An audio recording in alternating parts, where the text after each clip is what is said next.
வணக்கம் மக்களே, நீங்கள் பாரு கேட்குறது மொக்க கமெண்ட்னா அவங்க ஹோஸ் அண்ட் அனபல் கம்ஸோம் படம் வந்து பார்த்தீங்கன்னா ஃபைனலாக பார்த்தாச்சு. உண்மையில கான்ஜூரிங் யூனிவர்ஸோட மிகப்பெரிய ஃபேனாக மட்டும் இல்லாமல் ஒரு horror movie generic horror movie ஃபேனாக வந்து பார்த்தீங்கன்னா இந்த படத்துக்கு எனக்கு கொஞ்சம் ஹைப் அதிகமாகவே இருந்துச்சு தான் சொல்ல முடியும். ஸோ இந்த படம் பார்த்துட்டு அப்புறம் என்னோட வியூ எப்படி இருக்குது, என்னோட தாட்ஸ் இந்த படம் வந்து அந்த எக்ஸ்பெக்டேஷன் வந்து பூர்த்தி பண்ணிச்சா இல்லையா அதை தான் வந்து பார்த்தீங்கன்னா நம்ம பார்க்க போகிறோம். ஸோ இந்த படத்தோட பாசிட்டிவ் நெகட்டிவ் பார்க்க முடியாது. சின்னதாக ஒரு நியூட்ரலான கமெண்ட்ஸ் வந்து சொல்லும்போது கண்டிப்பாக இந்த படத்தில் வந்து பார்த்தா ஏகப்பட்ட அந்த ஹாரர் கிளீஷே மூவ்ஸ் வந்து இருக்குது. ஸோ பேய் வந்து காலை பூச்சி தரத்தரன்னு இழுத்துட்டு போகிறது, பேய்க்கும் ஹியூமன்ஸுக்கும் பார்த்தீங்கன்னா அந்த ஐஸ் பை விளையாட்டு, அதாவது ஹைட் அண்ட் சீக் மாதிரி ஒளிஞ்சு விளையாடுறது, கண்ணாடி முன்னாடி வந்து நிற்கிறது, முதுக சொறி விட்டு நிக்கல் குந்தல் விளையாடுறதுன்னு சொல்லி பார்த்தீங்கன்னா ஏகப்பட்ட விஷயங்கள் ரொம்பவே ஜெனரிக்காக இது வரைக்கும் நீங்கள் பார்த்தா ஹாரர் ஃபிலிமில் இருக்க எல்லா விஷயங்களும் பார்த்தீங்கன்னா இந்த படத்துக்குள்ளே வந்து ஒழிச்சு வச்சிருக்காங்க.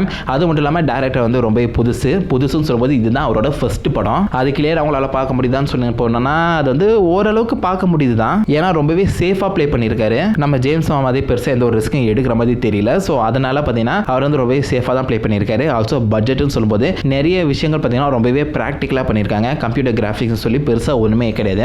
ஒரு சில இடங்களில் அந்த கம்ப்யூட்டர் கிராஃபிக்ஸ் வந்து இம்ப்ளிமெண்ட் பண்ணியிருக்காங்க. பட் இருந்தாலும் நைட் டைம்ங்கிறதுனால அது பெருசாக இம்பாக்ட் உங்களை வந்து பண்ணல. ஸோ மோஸ்ட்லி ப்ராக்டிக்கலாகவே வந்து ஃபீல் ஆகுது. ஆல்சோ ஒரே வீட்டில் வந்து குண்டு சட்டியில் குதிரை ஓட்டுற மாதிரி அந்த கம்மி பட்ஜெட் ஃபிலிமை பார்த்தீங்கன்னா முடிஞ்ச அளவுக்கு அவங்க ஹையாக யூஸ் பண்ணியிருக்காங்கன்னு தான் சொல்ல முடியும். அது ரொம்பவே நல்லா இருந்துச்சு பார்க்குறதுக்கு. ஒரே நைட்டில் வந்து இந்த ஸ்டோரி பார்த்தீங்கன்னா நடந்து முடிஞ்சது. ஸோ இது வரைக்கும் எந்த ஒரு ஹாரர் மூவியும் அந்த மாதிரி இல்லாததுனால எனக்கு இது கொஞ்சம் ஃப்ரெஷ்ஷாக ஃபீல் ஆச்சு. பட் இருந்தாலும் இந்த படத்தில் பாசிட்டிவ் நெகட்டிவ் சொல்லி ஏகப்பட்ட விஷயங்கள் இருக்கு. முக்கியமாக நெகட்டிவ் ஒரு மிகப்பெரிய ஃப்ளா ஒன்று இருக்குது இந்த படத்தில். அது இந்த படத்தை வந்து பார்த்தீங்கன்னா வேற மாதிரி பார்க்க வைக்குது. ஸோ ஃபர்ஸ்ட் நம்ம பாசிட்டிவ் பார்த்துட்டு அப்புறம் நெகட்டிவ் வந்து பார்ப்போம். பாசிட்டிவ்ஸ்னு சொல்ல போகும்போது இந்த படத்தோட சவுண்ட் டிசைன், பேய் வருதோ இல்லையோ சவுண்டு போட்டே பார்த்தீங்கன்னா ஒரு பயமுறுத்திருக்காங்க. ஸோ அதாவது டம் போட்டு உடைக்கிறது இல்லாமல் ரொம்பவே மைல்டாக அந்த சவுண்ட் பார்த்தீங்கன்னா உங்கள் பின்னாடியே ட்ராவல் ஆகிட்டு வந்துட்டே இருக்கும். அதாவது அந்த ப்ரெசன்ஸ் வந்து பார்த்தீங்கன்னா உங்கள் கூடவே இருந்துகிட்டே இருக்கும். ஏதோ ஒன்று நடக்க போகுது, ஏதோ ஒன்று வித்தியாசமாக இருக்குங்கிற ஒரு தாட், அதாவது உங்களோட கன்ஃபியூஷன் ஸ்டேட்லேயே வந்து பார்த்தீங்கன்னா வச்சிருப்பாங்க. அது எப்படி வந்து அச்சீவ் பண்ணாலும் கிளியராக தெரியல. இது வரைக்கும் அந்த எந்த ஒரு கான்ஜூரிங் படத்தில் அதை நான் ஃபீல் பண்ணதே இல்லை. பட் இந்த படத்தில் அந்த சவுண்ட் டிசைன் வந்து உண்மையிலே வந்து பாராட்டுற மாதிரி இருக்குது. நீங்கள் ஏதாவது அந்த டால்பி அட்மாஸ்னு சொல்லி நல்ல சவுண்டு சிஸ்டம் இருக்க தேட்டரை போய் பார்த்தீங்கன்னா கண்டிப்பாக உங்களுக்கும் ஃபீல் ஆகும். ஏதோ உங்களுக்கு ஒரு அன்கம்ஃபர்டபுள் ஃபீலிங் வந்து பார்த்தீங்கன்னா ஸ்டார்டிங்ல இருந்து எண்ட் வரைக்கும் கொடுத்துட்டே இருப்பாங்க அந்த சவுண்ட் எஃபெக்ட் மூலியமா.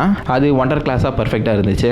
அதுக்கப்புறம் இதில் வந்து ஆக்டர்ஸ்னு சொல்லும்போது ஃபர்ஸ்ட் அந்த ஜூடி, அந்த பொண்ணு பார்த்தீங்கன்னா உண்மையிலே சூப்பர் ஆக்ட் பண்ணியிருக்காங்க. நீங்கள் ஸ்டார்டிங் பார்க்கும்போது ரொம்பவே ஸ்வீட்டாக க்யூட்டாக ரொம்பவே இன்னசென்ட்டாக பார்த்தீங்கன்னா ஃபீல் ஆயிருப்பாங்க. அதே எண்டில் வரட்டுமே சொர்ணாக்கா மாதிரி எகிரி ஒன்று வைப்பாங்க பாரு, என்னடா டிரான்ஸ்ஃபர்மேஷன் இதுன்னு சொல்லி நீங்கள் வந்து கடைசியில் சூப்பராக ஃபீல் பண்ணுவீங்க. அந்த ஆக்டர்ஸ் எனக்கு சூப்பராக பிடிச்சிருந்துச்சு. அது மட்டும் இல்லாமல் ஜூடியோட பேபி சிட்டர் ஒருத்தவங்க வந்திருப்பாங்க மேரி ஆலன்னு சொல்லி, அந்த கேரக்டரோட அந்த இம்பாக்ட் வந்து எனக்கு சுத்தமாக இல்லை. பெருசாக எதுவுமே அவங்க வந்து பார்த்தீங்கன்னா இந்த ஸ்டோரி வந்து சப்ளை பண்ண மாதிரி எனக்கு தெரியல. பட் அவங்க கூட இருந்த அந்த ஃப்ரெண்டு வந்து பார்த்தீங்கன்னா இந்த படத்தோட ஸ்டார்டிங்லேருந்து எண்டு வரைக்கும் எல்லாருமே கரிச்சு கொட்டிட்டே இருப்பீங்க.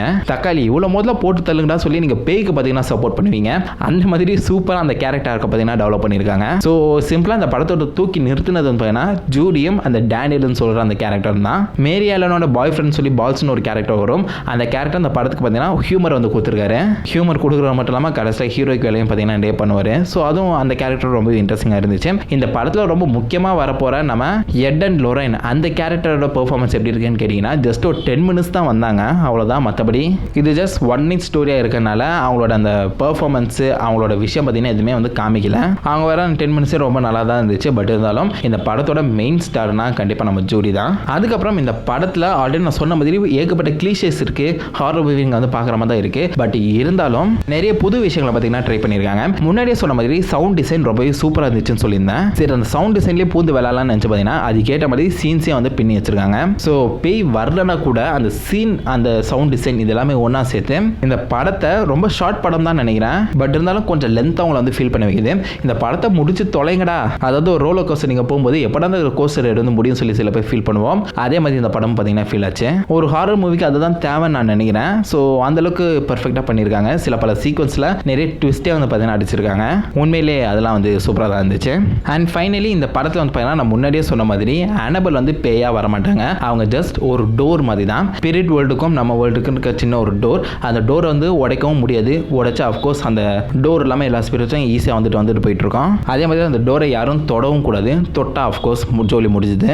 ஸோ அந்த டென்ஷனை வந்து பார்த்தீங்கன்னா இந்த அனபல் டால் வச்சு அழகாக காமிச்சிருக்காங்க. பட் அந்த அனபல் டாலை வந்து கடைசி வரைக்கும் ஒழுங்காக யூஸ் பண்ணலைங்கிற ஒரு ஃபீலிங் எனக்கு வந்து இருந்துச்சு. பட் மற்ற ஸ்பிரிட்ஸ் ஏகப்பட்ட ஸ்பிரிட்ஸ் வந்து பார்த்தீங்கன்னா அந்த படத்தில் வந்து காமிச்சிருக்காங்க. இது மூலியமாக என்ன சொல்ல வராங்கன்னா இந்த கான்ஜூரிங் யூனிவர்ஸ் இந்த படத்துலேருந்து வேற திசையில் வந்து போகுது. ஏகப்பட்ட ஸ்பிரிட்ஸ் ஏகப்பட்ட ஸ்டோரி லைன் வந்து பார்த்தீங்கன்னா இந்த ஒரு படத்தில் வந்து கிரியேட் பண்ணி கொடுத்துருக்காங்க.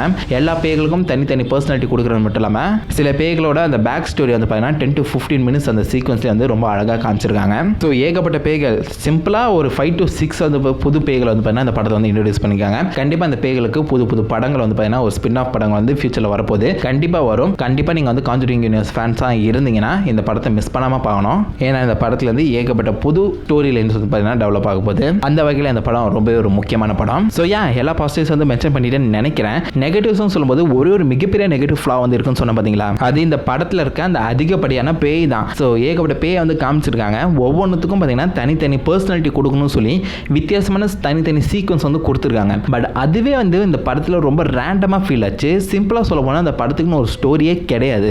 எஸ், இந்த படத்துக்கு ஒரு ஸ்டோரியே கிடையாது. நான் இப்போ சொல்கிறது எதுவுமே ஸ்பாய்லராக கூட அமையதுக்கான வாய்ப்புகள் கிடையாது. ஏன்னா ஸ்டோரி இருந்தாலும் ஸ்பாயில் பண்ண முடியும். அனபல் வந்து ஒரு வீட்டுக்குள்ள வராங்க. வீட்டில் இருக்க எல்லா பேயும் பார்த்தீங்கன்னா கிளம்புது. எல்லா பேய்களும் அந்த வீட்டில் இருக்க அந்த 3 பேரை பார்த்தீங்கன்னா டார்கெட் வைக்குது. 3 பேரும் சேர்ந்து அந்த பேயை வந்து எப்படி தடுக்கிறாங்க, அவ்வளோதான், கதையை முடிஞ்சுது. ஆல்சோ இது ஒன் நைட் ஸ்டாண்ட், ஒரே நைட்டில் வந்து பார்த்தீங்கன்னா ஆரம்பிக்குது, முடியுது. ஒரே நைட்டில் வந்து முடிகிற மாதிரி காமிக்கும் போது அந்த ஸ்டோரியில் வந்து பார்த்தீங்கன்னா உங்களால் கிரிப்பாக பிடிச்சிக்கவே முடியல. நீங்கள் அந்த தேட்டருக்கு வெளியில் வந்துட்டு அப்புறம் மொத்தமாக மறந்து போயிடுது அப்படின்னு தான் சொல்ல முடியும்.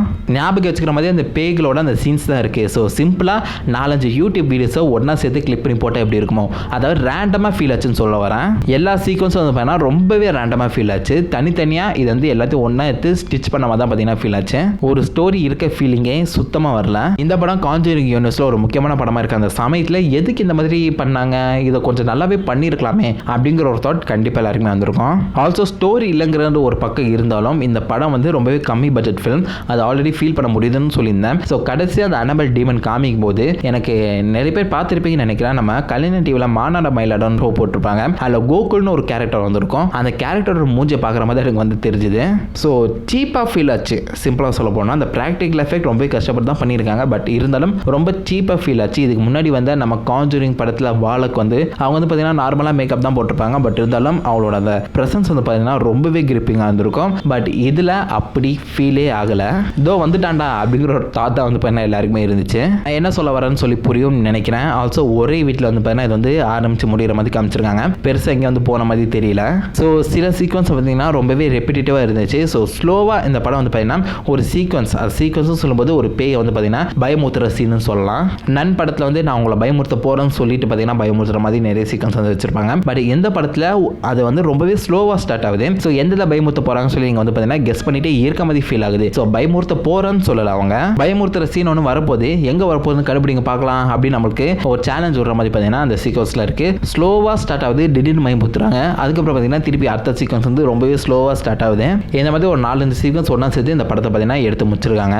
ஒரு யூடியூப் வீடியோவாக வீட்டில் நீங்கள் உட்காந்து ஒரு 15 to 20 மினிட்ஸ் இந்த சீக்வன்ஸை நீங்கள் பார்த்து பயப்பட்டீங்கன்னா அது ஒரு வேர்ல்டு கிளாஸ் சூப்பராக இருந்துச்சுன்னு சொல்லலாம். பட் இது ஒரு படமே ஒரு யூடியூப் வீடியோ மாதிரி ஃபீல் ஆகும்போது அது ஒரு மைனஸ் மாதிரி எனக்கு ஃபீல் ஆகுது. ரொம்ப மிகப்பெரிய ஒரு மைனஸ் பார்த்தீங்கன்னா எனக்கு ஃபீல் ஆகுது. எனக்கு மட்டும் தான் ஃபீல் ஆச்சான்னு தெரியல. பிகாஸ் என் கூட இருந்த அந்த 10 பேர், ஐ மீன் தேட்டர்லேயே 10 பேர் தான் இருந்தாங்க போல. எல்லாரும் கொஞ்சம் ரசிச்சு பார்த்தாங்க. சில இடங்களில் ரொம்பவே அமைதியாக இருந்தாங்க. ஒரு சில இடங்களில் டவுட்டே வந்துச்சு, நம்ம மட்டும் தான் தேட்டரில் தனியாக இருக்குமான்னு. பட் அதெல்லாம் இந்த ஹாரர் எக்ஸ்பீரியன்ஸ் எனக்கு கொஞ்சம் தூண்டி விட்டுச்சு அப்படி தான் சொல்ல முடியும். அண்ட் இந்த படத்தில் வந்து போஸ்ட் கிரெடிட் சீன் இருக்கா இல்லைன்னு சொல்லி நிறைய பேர் வந்து கேட்டுட்டு இருந்தீங்க. அடுத்த சீக்வன்ஸ் கண்டிப்பாக வரப்போகுது, கான்ஜூரிங் 3 வரப்போகுது. பட் இந்த படத்தில் வந்து பார்த்தீங்கன்னா பெருசாக போஸ்ட் கிரெடிட் சீன் சொல்லி ஒன்றுமே கிடையாது. நம்புங்க, நான் கடைசி வரைக்கும் ஆக்சுவலாக உட்காந்து பார்த்தேன். தேட்டரில் யாருமே கிடையாது. அதுக்கப்புறம் ரொம்ப பயமாச்சுன்னு சொல்லி ஓடி வந்துட்டேன். யாராவது கூட்டமாக ஃப்ரெண்ட்ஸ் கூட போயிருந்தீங்கன்னா மறக்காம நீங்கள் வந்து ஃபுல்லாக செக் பண்ணி பார்த்துட்டு அதுக்கப்புறம் போஸ்ட் கிரெடிட் சீன் இருக்கா இல்லையா சொல்லி என்கிட்ட சொல்லுங்க. ஸோ எனக்கு தெரிஞ்சு நான் பார்த்த வரைக்கும் இந்த படத்தில் போஸ்ட் கிரெடிட் சீன் சொல்லி ஒன்றுமே கிடையாது. ஸோ சரி, ஃபைனலாக என்ன தான் சொல்ல வர, அந்த படத்தை வந்து பார்க்கலாமா வேணாமான்னு நீங்கள் கேட்டிங்கன்னா தைரியமாக இந்த படத்தை போய் நீங்கள் பார்க்கலாம். ரொம்பவே முக்கியமான படம் கான்ஜூரிங் யூனிவர்ஸில். இதுக்கப்புறம் ஏகப்பட்ட விஷயங்கள் வந்து பார்த்தீங்கன்னா அந்த கான்ஜூரிங் யூனிவர்ஸில் புதுசாக இன்ட்ரடியூஸ் பண்ண போகிறாங்க. ஸோ அந்த புதுசாக வர எல்லா விஷயங்களுக்கும் ஒரு அடித்தளம் இந்த படத்தில் வந்து இருக்க போகுது. ஆல்சோ உங்கள் வீட்டில் நீங்கள் வெட்டியாக இருக்கிறீங்க, ஃப்ரெண்ட்ஸ் கூட ஊர் சுற்ற முடியாமல் ஏதாவது ஒரு ஹாரர் படத்துக்கு போகணும்னு நினச்சிங்கன்னா நீங்கள் மறக்காம இந்த படத்தை வந்து செக் பண்ணி பாருங்கள். அண்ட் சின்னதாக ஒரு வேண்டுகோள், ஊன் மட்டும் கத்தாதீங்க. ஏற்கனவே அந்த சவுண்ட் எஃபெக்ட்லாம் செம்ம பயமாகுது. நீங்கள் இந்த பக்கம் கத்தும்போது அது இன்னும் கொஞ்சம் ஹாரர் எக்ஸ்பீரியன்ஸை பார்த்தீங்கன்னா தூண்டி விடுது, திக்குன்னு இருக்குல்ல. மற்றபடி நீங்கள் உங்கள் ஃப்ரெண்ட்ஸ் கூட போய் ரொம்பவே ஜாலியாக அந்த படத்தை என்ஜாய் பண்ணலாம். Also rated. ஸோ 18 வயசு கீழே இருக்கவங்க, தாடி இல்லாதவங்களாம் அந்த படத்துக்கு வந்து போக தேவையில்ல. என்னை பொறுத்த வரைக்கும் ரொம்பவே சூப்பரான யூடியூப் வீடியோ, ஐ மீன் ரொம்பவே சூப்பரான படம். மறக்காம எல்லாரும் செக் பண்ணி பாருங்க. அண்ட் உங்களுக்கு இந்த வீடியோ பிடிச்சினா உங்களோட தாட்ஸ், உங்களோட வியூஸை கீழே கமெண்ட் பண்ணுங்க. நான் அதை மிஸ் பண்ணி தான் கேஸ் சொல்லுங்க, எல்லாருமே தெரிஞ்சுக்கிட்டோம். நான் உங்களை நல்ல சமமான வீடியோ மீட் பண்ணி ஹேவ் ஃபன் கைஸ். பட்டா